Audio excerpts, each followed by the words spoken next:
Welcome, ladies and gentlemen, to Titan's Causeway, the location of our first map of our grand finals of the AureilStormgate Tournament Invitational number 2. Spawning in the lower left-hand corner, it is our Red Infernal player playing for Aftermath Esports. This is Snoxtar.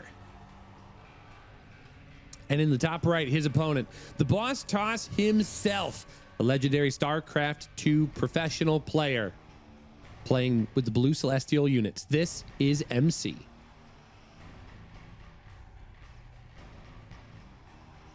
All right, it has been a whole event to make it to this point in our journey. The grand finals here, it's been so many IvCs in the semis and now the grand finals. And we've had some good ones as well. Some very strong play, some very creative, unique openings out of players. And now we've worked our way to the grand finals with arguably two of the most straightforward, macro-oriented players in the pool. So it'll be interesting to see how these two players interact in game number 1. Titan's Causeway, it's a little bit bigger in the map pool. Not the biggest map, but definitely not the smallest map either. MC opening up with 3 collection arrays. Pretty standard.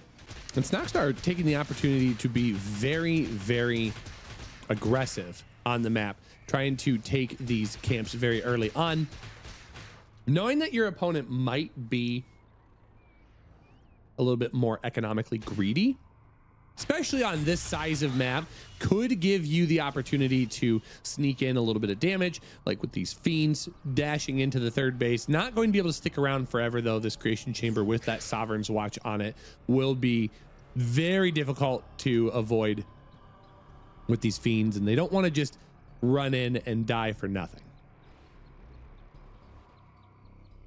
So instead, they are just going to zip around, try and collect more of these camps.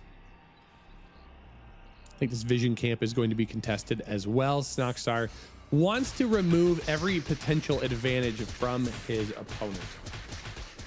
And being able to maneuver around and be active on the map is a great place to start. Not to mention, this vision camp will help provide some crucial information about this double Luminite location on the low ground, especially for an opponent who is doing a stock standard Argent opening. Having these 2 Luminite camps, very, very impactful.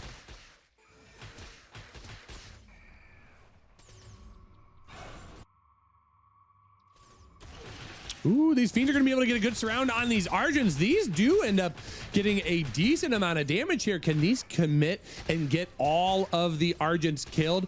Right now, it is going to be a significant amount of damage. It won't be every single unit, but that is a very nice trade for Snoxtar, utilizing that speed camp to put a bit of pressure onto MC, who right now has gone relatively unharassed. Again, no additional production or resource harvesting at that third base location. The Arc Station, though, an active part of the mix. So MC has decided to go for the photocapacitors upgrade, which allows for additional energy. What do we have here for Snoxtar? Snoxtar choosing to get that Twilight Spire rather early, still just rocking on 2 base tech as well.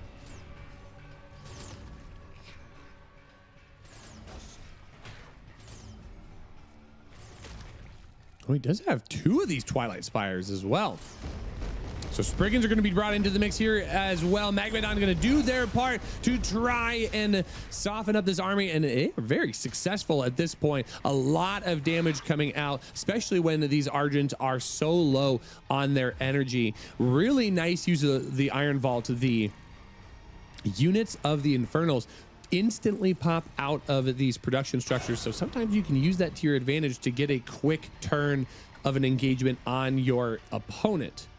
Now, as things continue to move forward here, we do have a Legion Hall that's going to start producing some Seraphim. That's going to be very, very helpful as we move forward. But MC has utilized the Jesus House, the Arc Fortress rush, many times in this tournament, and today is going to be no different. Seraphim dive in to the main to try and harass a little bit of the main base, but these Spriggan are going to be able to zone them out as well. Remember that Seraphim cannot shoot air units, they can only shoot down, so these Spriggan are a natural enemy to these units. The Magmadons, though, going to try and get on top of these Argents. They do soften them up. However, Argents do bonus damage to Magmadons and heavy units. That is going to make them a very strong but very fragile use in this army. And the Spriggans are starting to find a decent amount of damage, but they do get picked off slowly one by one. Argents do shoot up.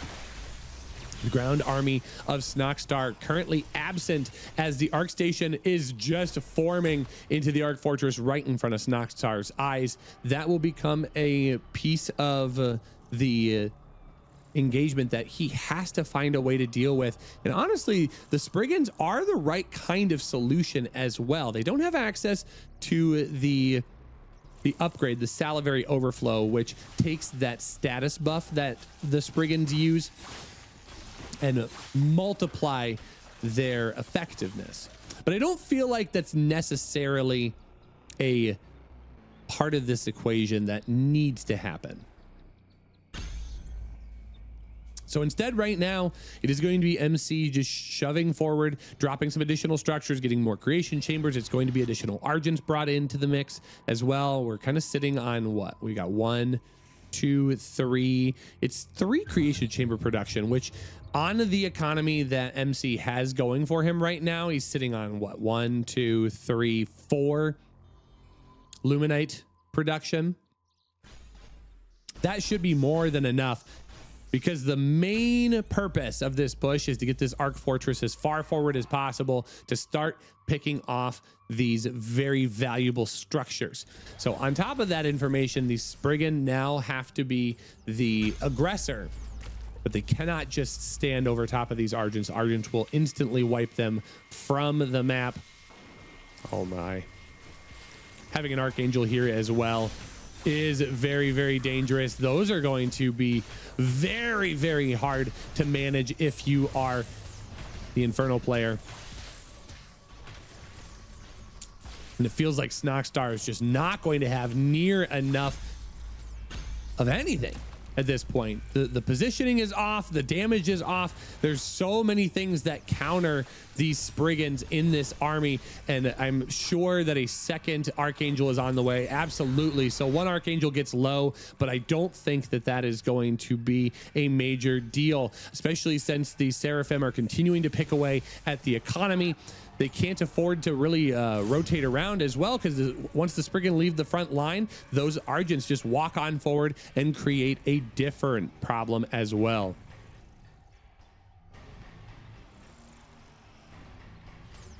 And suddenly, this becomes a much worse position here for Snoxtar. He does have a third base that did get finished up, but once again needs to find a solution to this push right here, right now. And 2 Archangels is going to be very difficult to deal with, especially since this Arc Fortress is far enough forward. It now can target down the shrine in the natural. Gaunts get brought into the equation, but instantly deleted by the drops of these Archangels. And as the Archangels drop to the ground, so too do Snoxtar's chances of continuing in this game. A huge Nightfall infestation dropping on top of the entirety of this army. It can only last for so long, though. A few of these units do get picked off and Fiends get brought into the equation, but I just don't think that this is going to be nearly enough.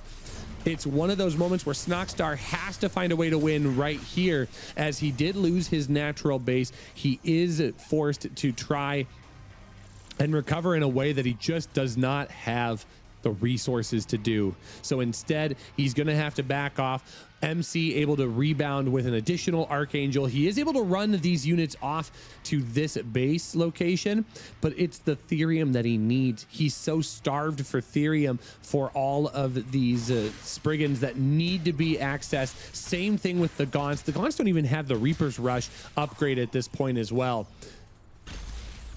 And this is starting to feel like a lost cause for Snoxtar here in game number 1. MC, I think, almost has the army he needs to just shove on forward. He's got that Archangel. Any moment that the Gaunts show up to the fight, that Archangel will instantly drop to the ground and suddenly become a very, very concerning situation for the Infernal player. But I do believe that MC has secured this spot. I think one moment here, yeah, Archangel's going to drop down, clean up the remainder of these Gaunts. Now all of a sudden these Argents are left to deal with the Spriggans in the air. One Archangel does get picked off, but an additional one is on the way. The reinforcements for Snoxtar, not nearly as resourceful. And suddenly here, oh, this Archangel is just going to delete all of these imps. Surely we're going to get the pay. He's trying to run those around. He can't afford it. I think like one Archangel drop down will just one shot the imp line. And now chasing this Archangel across the map, having access to the Sovereign's Watch. Those are going to try and deal some damage, but on the opposite end, Argents will just completely rip this base apart. There's no stopping. There's no stopping this position.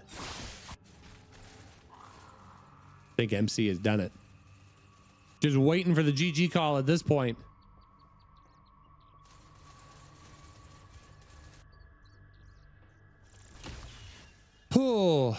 Oh yeah, the Archangel is even able to survive, kills off a few of those Spriggans. Reinforcing Spriggans get picked off. GG is called. Snoxtar unable to deal the damage necessary to navigate this game, and we see game 1 going to MC.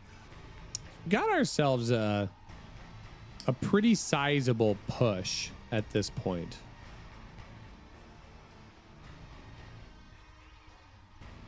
At least an economic push forward. So starting with that prism's getting a little bit low.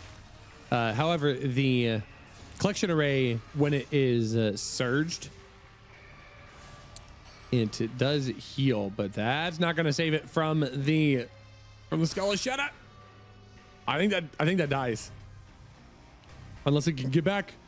Oh, it gets back. That's wild. Good little bit of micro there. What are we going to have? We're going to have 4 collection arrays, 1 collection array, 2 collection array, 3 and 4. Snoxtar did decide to go for Shrine first, so we're going to have to see how the economic change here for Snoxtar pays off for him. But Boneyard is one of those maps that's alongside the Isle of Dread that just has some stronger values for the Celestial player. There's a lot of place to spread out. We've talked about this in previous series as well, but these island bases provide so much unique abilities to mine relatively unharassed. We're gonna get a 5th collection array. That's so much economy. Only now are we seeing the 2nd creation chamber going down. So that does mean outside of Sovereign's Watches that these bases are going to be relatively exposed.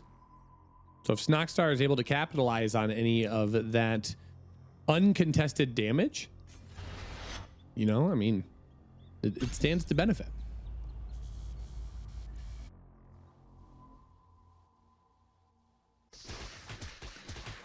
So once again in this game, Snoxtar able to tap into his mobility, clearing some camps, getting some initial resources.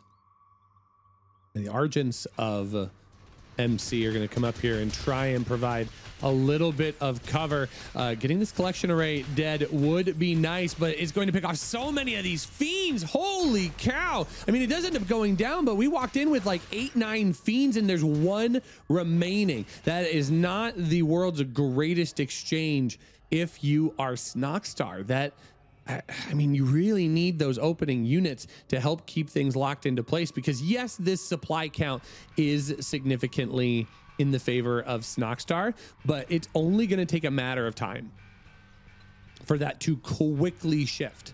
because now we are going to start seeing additional creation chambers. We're up to 3 at this point. Kree are being added in to the list as well. There's a morph core already in position to try and resecure that 4th base location. So Snoxtar feels like he's got an opportunity to try and attack. He does have Plague Axes done. Ritual Chamber finished up with that upgrade, but MC with some very tight micro here. I don't think, does he lose? I think he lost 1 or 2 of those Kree for the entire army of Snoxtar. Very, very well played. Very well microed. And now suddenly we're looking at a position that has a 5 Luminite economy for MC. MC should start getting an Arc Station at this point. So we start to see the upgrade path getting in the way here. But 5 creation chamber production. It's going to be lots of Kree.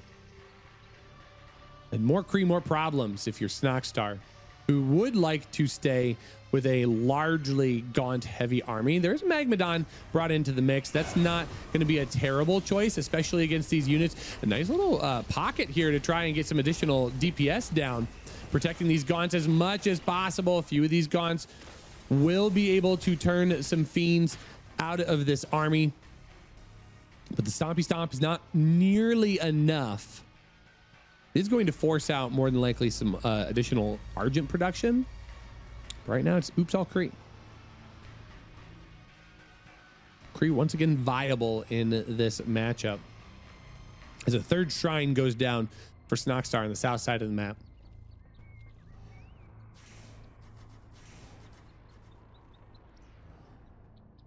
All right, we do see a Legion Hall being completed here at the double Therium location. It's actually the Therium patch already kind of taken down in a pretty quick manner.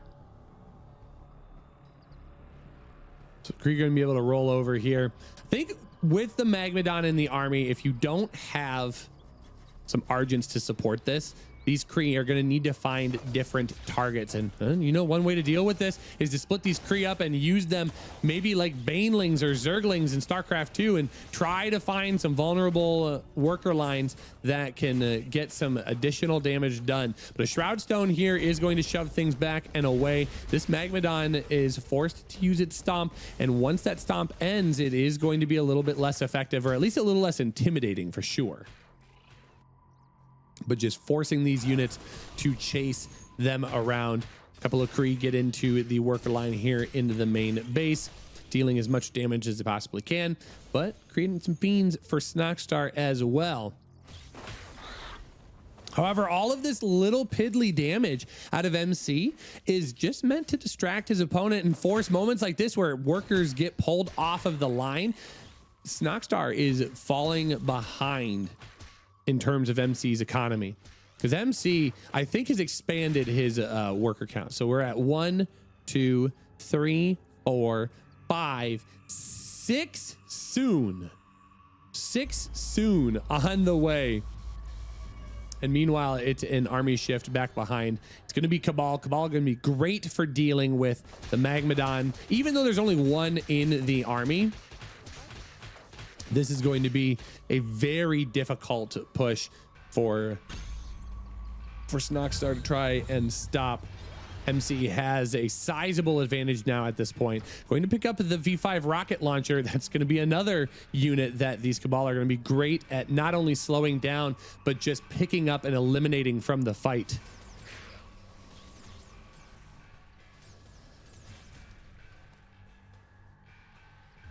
So Snoxtar is going to force an engagement here, or he's going to have to let this rocket launcher just go, as it is going to target in on this collection array. So actually, it's just going to go do its own thing. The Jesus House is just going to go to work here without any sort of issues being dealt with.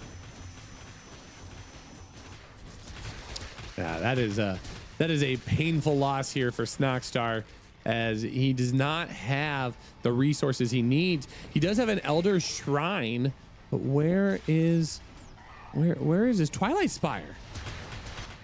How do we have an Elder Shrine with no Twilight Spire? I am color me perplexed. Oh, there it is. Okay.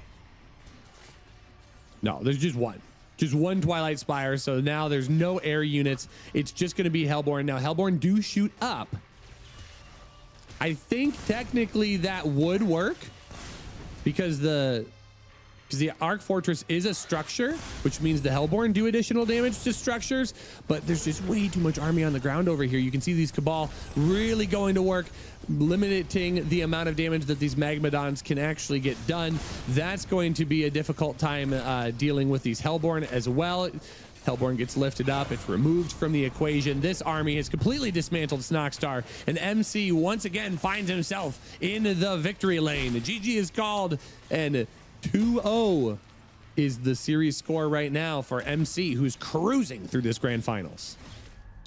Double Iron Vault opening for Snoxtar here.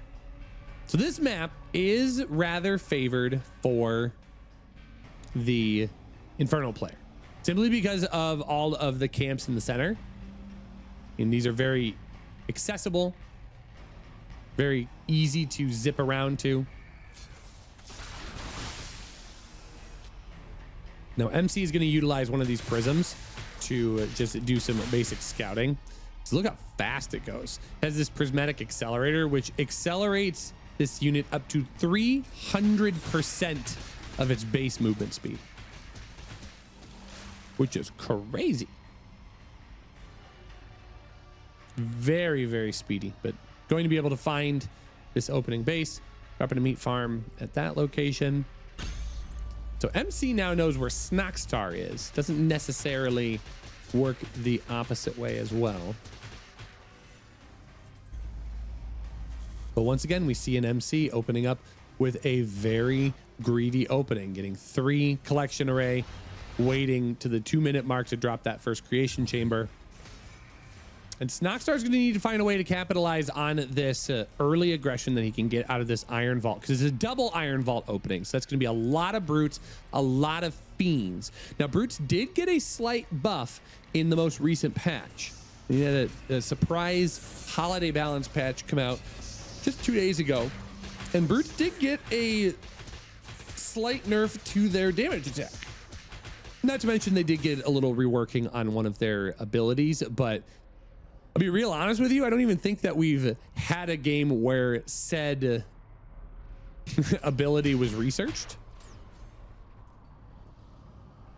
So now Snoxtar knows that his opponent's in the top right-hand corner. I don't think that Snoxtar really is really worrying too much about his opponent's base. I think he just wants to grab these camps.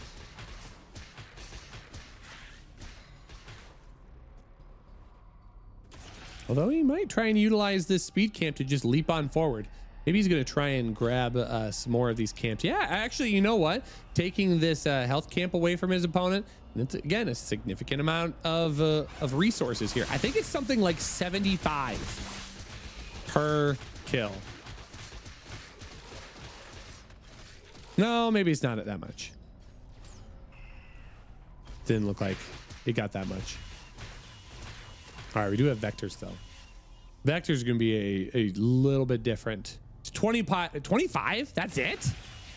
Gosh, it always feels like so much more. Ooh, getting a great surround on that vector that forces the vector to leap on forward. It actually becomes very vulnerable at that point. Same with the dog camp. Always feels like so much more. Well, there we go. I can't say 75. That's not even close. That's so wrong.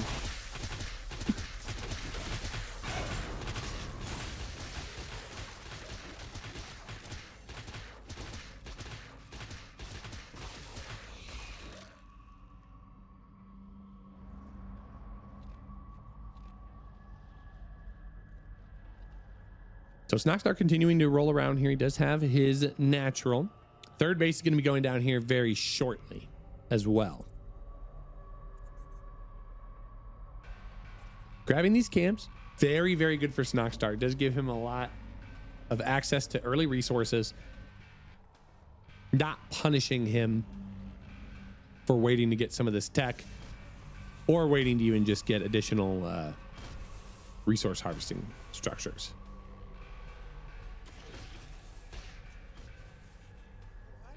Vectors do trade very, very well against the brutes and the fiends in general, because these vectors do deal a decent amount of damage. It's 9 damage, and I think they do like burst of 3.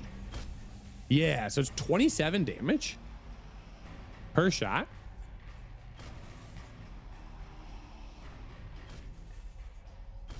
I mean, pretty significant.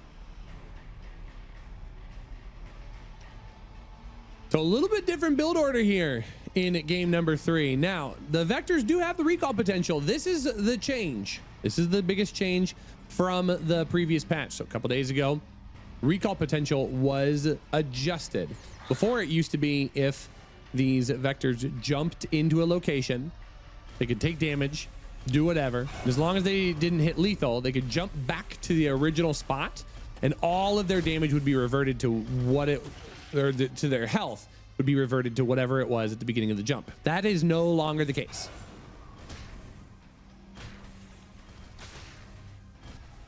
So now jumping around is a little bit more, needs to be a little bit more meaningful if you're going to utilize that, because just zipping back retains their current health.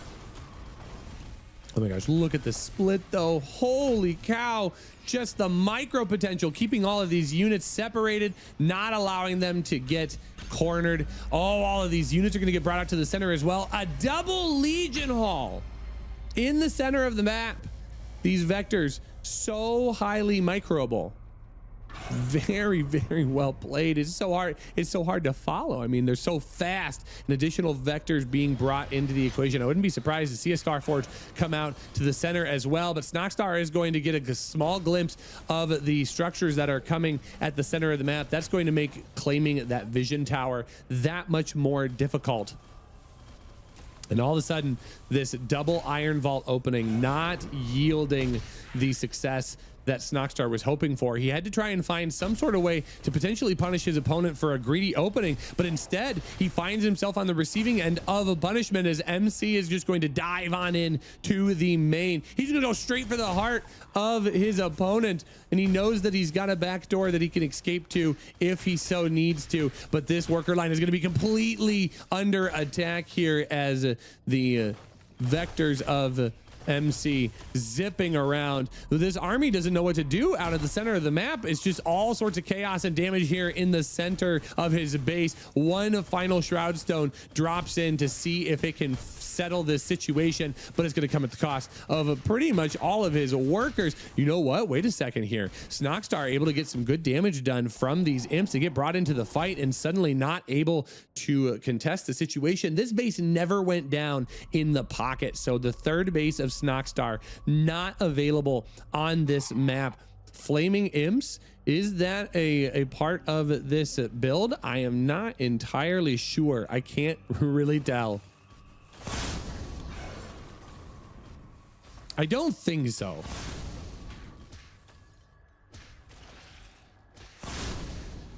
Yeah, I mean, Snoxtar does manage to pick up all of those vectors that were back in the line harassing, but this was so much damage done to the economy of Snoxtar, who was never able to get his third base going. Now he loses out on one of those iron vaults. This just continues to fall further and further and further. I mean, the imps being able to turn around and fight was kind of helpful, but again, it just all falls apart here once the remainder of this army connects. Two Archangels forces Snoxtar out of the game, and we get ourselves a match point opportunity for the Celestial player.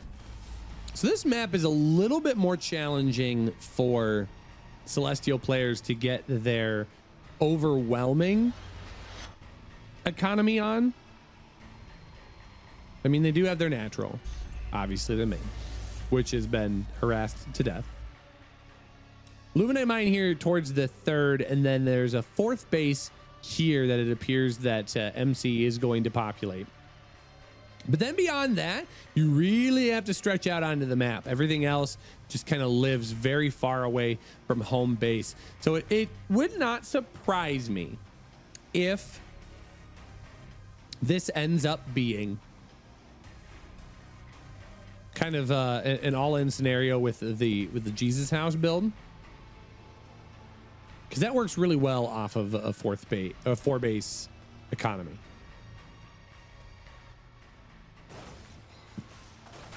But we're gonna have to see what MC has in store. Snoxtar going to try and claim some camps once again, getting out on the map.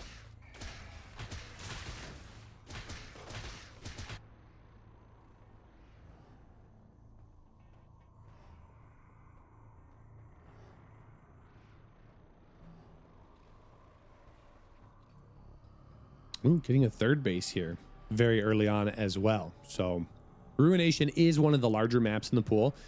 Something else to note as well. I mean, these back corners used to have health camps, no longer. Oh, the health camp would be over here. And that center was adjusted just a little bit. So we're going to have to keep an eye on the timing of the structures here for MC, and it seems like he's gonna just lean into his army just a little bit more here at the very beginning, grabbing rollout instantly from the Guardian Nexus. And I mean, we're trying to find, okay, we got 3 creation chambers, 4 creation chamber. Okay, this is gonna be rather aggressive.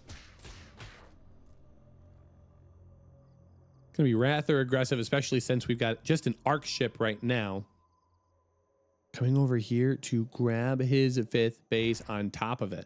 Ooh, a little bit of aggro from the Luminite camp. That is something that you will have to run away from for sure.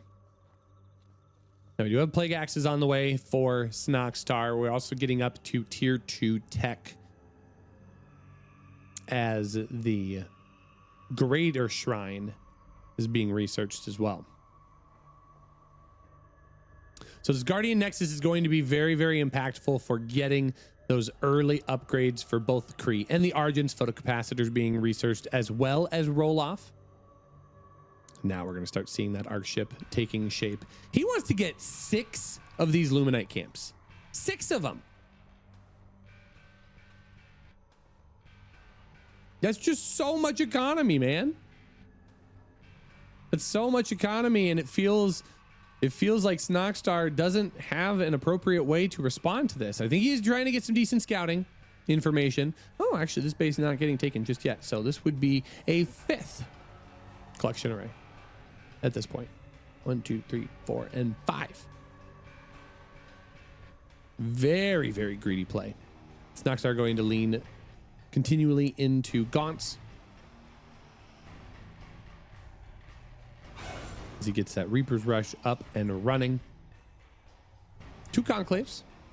Still going to provide a decent amount of resources here. Now we can start to see this army slowly take shape. The Arc Station is done, so tier 2 tech is available. We haven't seen any Legion Halls just yet. Right now it's kind of leaning into largely army production. Arc Station will continue to get more Morph Cores though.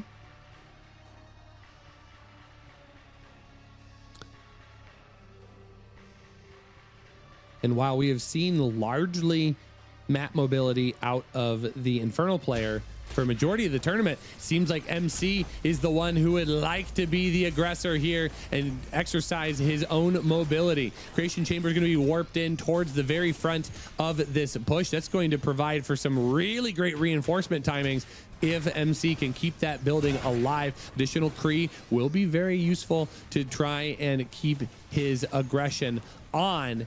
And Snoxtar does get a good position on this army. He is able to put a little bit of damage down onto that creation chamber, but I do feel like it's drawing a lot of focus fire from units that should be focusing elsewhere, because there are plenty of Argents still attacking these forces, not to mention that Kree are being brought in as reinforcements as well. Ooh, getting a huge shot off onto the bulk of this army. These units are so squishy. He's got to be careful he doesn't overextend. Snoxtar very, very delicately trying to navigate the situation. Additional Kree being brought in as reinforcements once again. I think this creation chamber will finally go down. This does get picked off But it's not a bad position for MC in the slightest here, as there is access to a nice little choke. There is a collection array on the backside of this that can help provide additional support in terms of a Sovereign's Watch. But MC right now trying to attack this army, utilizing the Kree as much as possible, getting them rolling once again so they can dive on in and do their splash of damage onto the bulk of this Gaunt force. And this is an army that is very, very scary here for Snoxtar. Actually, he's going to step on forward and he's trying to eliminate more of these units and build more of his fiend count, but not able to fully connect in this moment. However, Snoxtar, take a look at the supply here, 63 to 51. What becomes the scary point, not to mention the fact that he can make those units disappear and benefit from the camp, is that the economy of MC is booming. And the Weavers here are going to try and staple this position down, but they do take a lot of damage. So far, so good for MC on this hold. Snoxtar having to work his way further and further in, utilizing these Sovereign's Watches to deal as much damage to the squishy units as possible. It does start to feel like a good position for Snoxtar, though. He's eliminating all of these units, and slowly but surely, as the unit count diminishes for MC and the buildings start to fall as well, Snoxtar able to turn this in to a very, very good position. And suddenly MC is forced to evacuate. Oh my goodness, look how far up we can zoom. This collection array is almost out of orbit. Oh my goodness, what a place to be here. MC is not able to exist on the left-hand side of the map. He is going to be forced to retreat to calmer waters. This collection array has been dealt with. And MC forced to rethink his position. Snoxtar in a very good position here. 89 supply to the 44 of his opponent. He's going to be able to collect some of these camps in the center of the map.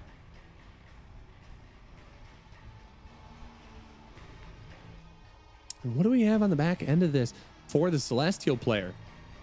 So right now, we still have the Arc Station, which is going to be upgraded to the Arc Fortress. So the Jesus House still on the way.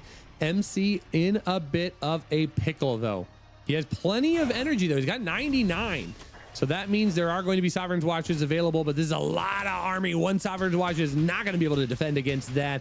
This now starts pushing forward, but all of these units kind of caught in the corner here. These Argents are the last line of defense for MC. He's going to have to stutter step backwards just a little bit, seeing if he can pick off this Weaver, which is completely obscured by the ankle deep grass on the north side. A very funny interaction, a huge Nightfall infestation dropping down onto these Argents, and all of these units now infested. They're low, they're slow, and they are getting decimated by this Gaunt force. GG is called. Snoxtar has done the unthinkable. He's started the reverse sweep here. He's gotten himself a game back in this series. 3-1. We go to game 5. Chat, Grimmy got me. I mean, a true adult admits when he's been got, and Grimmy got me. He made me try to do math on stream, and you know the rules. There's no math. I'm not a math teacher. I'm a band teacher.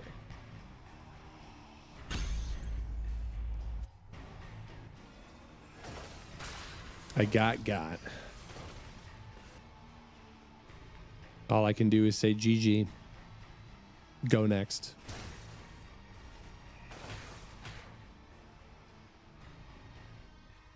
All right, so this is a very small map. Broken Crown, the OG.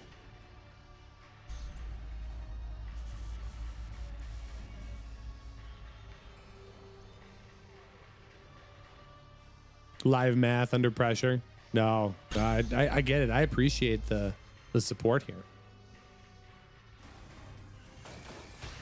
I was kind of wondering if MC might try and do something a bit more aggressive here since Broken Crown is so small, but it seems like he just wants to lean into the exact same thing that that has been winning him games its entire entire tournament.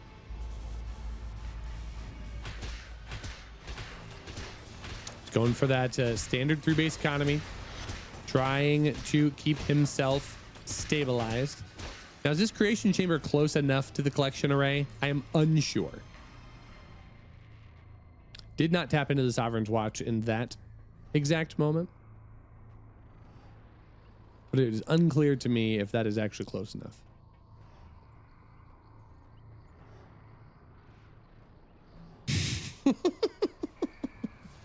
Wait a minute, hold on, Drumpierre. You actually, like, you're kind of cooking with that. Hold on. That made sense. What? Okay, these Argents are going to do a little bit of dancing here in the health camp of, well, MC's health camp, but Snoxtar's claimed it right now.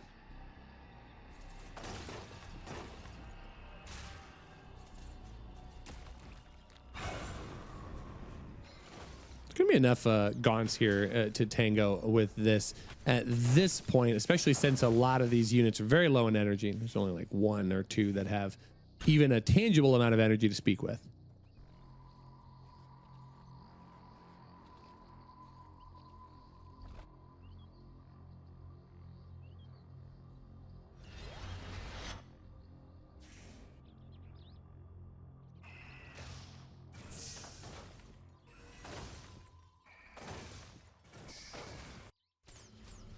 Please translate for us.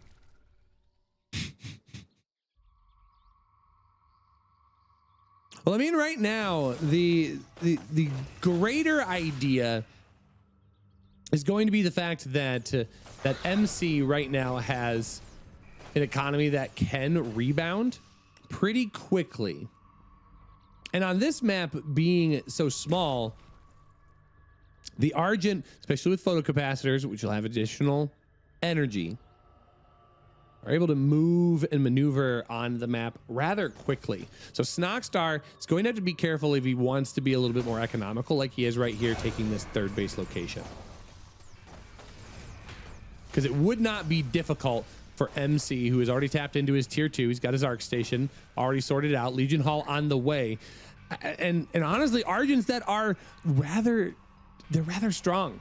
And you almost need to have more production than currently exists for Snoxtar to deal the kind of damage that you want. I mean, there is the Ritual Chamber. Ritual Chamber has researched Plague Axes. Plague Axes are just fine.